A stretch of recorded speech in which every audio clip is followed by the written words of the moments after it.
نقدمها لكم كل صباح.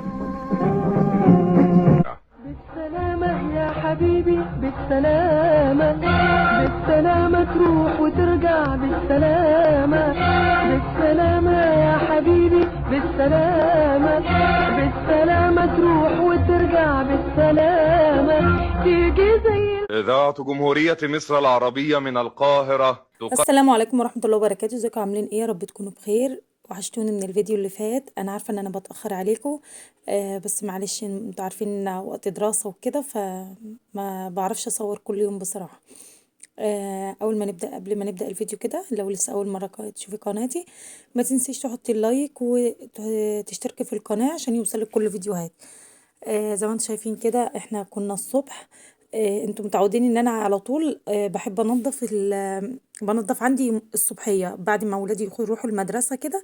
بتحسي ان النهار لسه قدامك طويل، فممكن تخلصي شغلك كله الصبحية.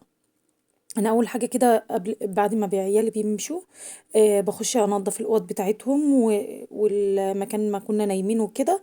ده اول حاجه بعملها خالص. بس هتلاقوا المقطع عندي متبدل، يعني الاولاني جه في التاني والتاني جه في الاولاني، فمش مشكلة هتشوفوا دلوقتي. بدأت الأول بأوض عيالي. ان انا نظفتهم وفتحت الشباك وهويتهم، وبعد كده ايه، خرجت على على الركنه. الركنه هنا طبعا انا كنت حاطه البياضات، وانتوا عارفين البياضات اصلا ما بتاخدش، هي يومين ثلاثه بالكتير قوي على على الركنه، وتحس ان هي ايه، عايزه تتغير. فقمت كده مغيراهم بالحتت التانية دي. دي كنت الحتت دي كنت جايباها بالمتر. هي زي اللي بتيجي جاهزة بالظبط، بس انا ما لقيتش الكنار بتاعها فبحب اغيرها كده. وما رضيتش اقص القماشه بتاعتها. قلت لا، الفها حوالين الشلته. ان هي مثلا انتوا عارفين اللي معاه اطفال وكده بيفضلوا يقعدوا ويقوموا يقعدوا ويقوموا، فبتتزحلق. فدي لفه بيها الشلته كلها وخلاص. وهي كانت عندي الركنة كانت نظيفة زي ما انتوا شايفين كده. هي بس غيرت البياضات بتاعتها بس. ولمعت الترابيزات، وكانت طبعا الحافظة نظيفة، فما شيلتش بصراحة، كانت الدنيا نظيفة. وبعد كده عطرت بقى الأوضة بتاع الصالة كده زي ما انتوا شايفين في الركنة. أنا بحب أبخ المعطر على المفارش أو على الورد أو على الخداديات كده، بتدي ريحة جميلة قوي. هنا بقى كنت طفيت النور زي ما انتوا شايفين كده. احنا كنا هنا الصبح، كان طبعا ولادي في المدرسة، فكانت الشقة هدوء كده وحلوة ونظيفة. هي بس عيالي يجوا بس من المدرسة مش هتلاقوا النظام ده خالص. بتلاقوا المخدات بقى يمين وشمال وكده يعني. ف بروح واخداهم قاعدين في اوضتهم، يعني هما ما بيقعدوش اغلب وقتهم، بيقعدوا في الاوضه بتاعتهم. يعني بيذاكروا في الاوضه بتاعتهم وقعدتهم عشان ايه الدنيا ما تتبهدلش قوي. ما افضلش طول النهار افضل ازعق واقول لهم تعالوا هنا ومش عارفه ايه. هنا بقى كنت دخلت بقى على اول حاجه اصلا كنت بروق في الاوضه بتاعتهم في الاول. سويت السراير كده زي ما انتوا شايفين كده وبفتح الشباك. انا بحب اهوي الاوضه بتاعتهم الصبح. اي اوضه نوم لازم تتهوى لازم. بحب كده بعد ما بيمشوا على المدرسه كده على الساعه 8 كده اروح فاتحه الشبابيك بتاعت الاوض. بحس ان هي بتهوي، لو حتى برضو ما فيش هوا شمس.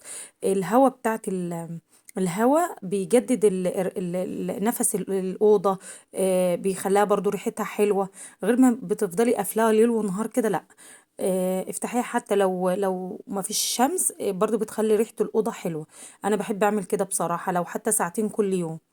بفتح الأوضة الأول وبروح قافلة الستارة بتاعتها عشان ما فيش دبان ولا حاجة تخش. واروح مسوية السرير بتاعتهم واسيبها.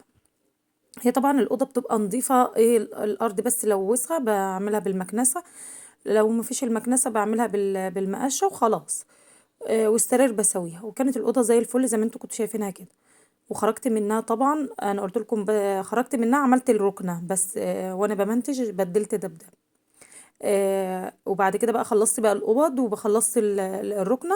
ظبطتها كده وغيرت البيضات، وبعد كده دخلت بقى على المطبخ. انتوا عارفين المطبخ أهم حاجة في الشقة. يعني عندي أهم حاجة في الشقة المطبخ والحمام بصراحة.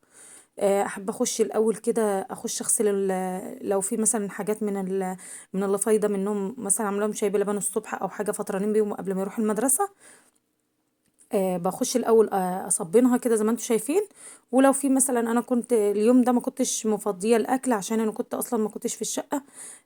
كنا مسافرين وتاني يوم جينا بقى رحنا المدرسه على طول. فكنت سايبة في اكل كان عندي في الحلل وكده. طبخت اصلا اول ما جيت وكان الحلل دي بايته على البوتاجاز من بالليل، فبصراحه ما كنتش قادره افضيها. فقلت لا الصبح ابقى افضيها الصبح، وانا بقى بعد ما عيالي مشوا قلت ايه افضي كله. والحاجات اللي عايزه تخش التلاجة دخلتها. انا ما بحبش اسيب اكل بره، يعني ما بحبش اسيب الحلال على البوتاجاز بايت فيها الاكل. بس اليوم ده طبعا انا كنت جايه وتعبانه على ما فضيت الشنط وكده، وطبخت وكانت الشقه نظيفه عشان قبل ما امشي كنت بنضف. فسبت الاكل في الحلل. تاني يوم اول ما قمت بقى وبروق فضيت الاكل في العلب وحطيتها في التلاجة، وفضيت الحلل دي زي ما انتوا شايفين كده. وكان طبعا عندي اكل تاني يوم فما طبختش.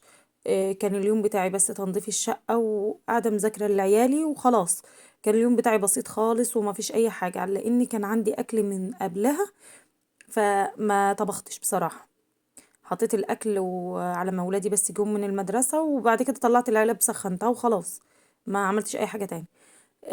المطبخ بقى طبعا انتوا عارفين لازم انضفه كله. وكنت سايبه الشقه بقى لي يومين، فجيت رحت منضفاها زي ما انتوا شايفين كده، تنظيفها على الماشي مش التنظيف اللي انتوا بالكم منه. اللي شيل وهبد وحط لا. طالما سايباها نظيفه، انا قبل ما امشي كنت غاسله الحافظه بتاعه الارض، وكنت مغيره فرش السراير، قلت عشان لما باجي بحس ان الدنيا كلها مدربكه فوق دماغي.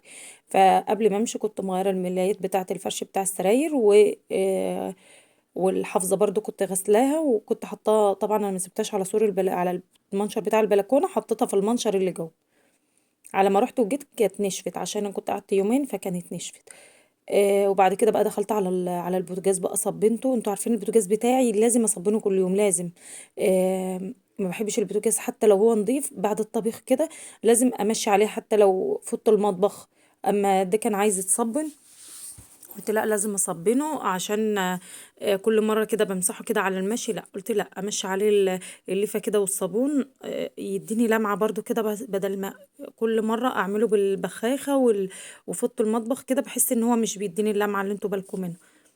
كده خلصته. انا بحب المع البوتاجاز عندي بالمناديل، يعني انشفه الاول بالفوطه، وبعد كده اشطفه وامسح برضو الصابون، وبعد كده اخر حاجه خالص المعه بالمناديل المطبخ.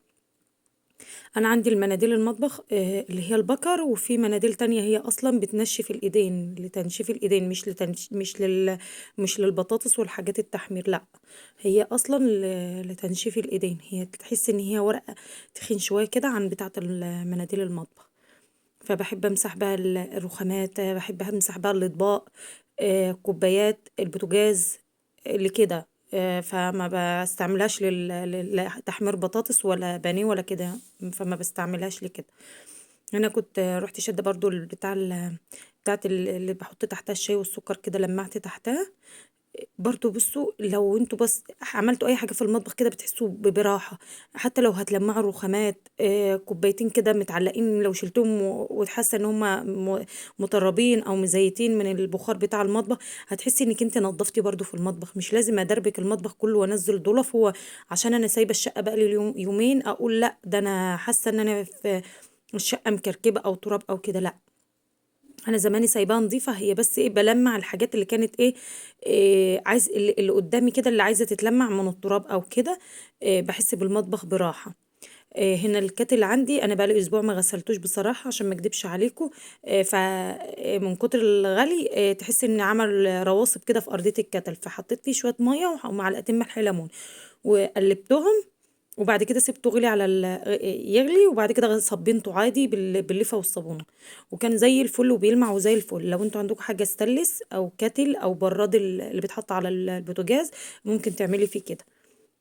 بيخلي الملح الليمون بيخلي اي حاجه من الانواع دي بتنضف، اي براد او الكاتل او اي حاجه من دي. انا حطيته كده حسيت ان هو في الارضيه بتاعت الكاتل ترسبات، وكل شويه اقول هعمله ومش عارفه ايه اللي بيجيلي كسل من ناحيته، فقلت لا لازم اعمله بقى وخلينا اخلص منه، عشان بقالي اسبوع ما جيتش يميته. انا كنت كل اسبوع بعمله بصراحه. عشان انا بستعمل يعني ايه، لو انا بستعمل ميه من الحنفيه كانت هتبقى في رواسب اكتر، بس الفلتر برضو بيخلي الميه حلوه شويه. هنا كنت خلاص حطيت الملح الليمون، هكبه بقى في الحوض. بيسلك الحوض منه بتغسلي الكاتل، ومنك بتسلكي برضو البتاع بتاعه الحوض. حطيته كده والميه بتاعته سخنه، بس قبل ما تكبي سمنه. وهنا كان زي الفل كده، وشايفين النظافه بقى بانت عليه ازاي.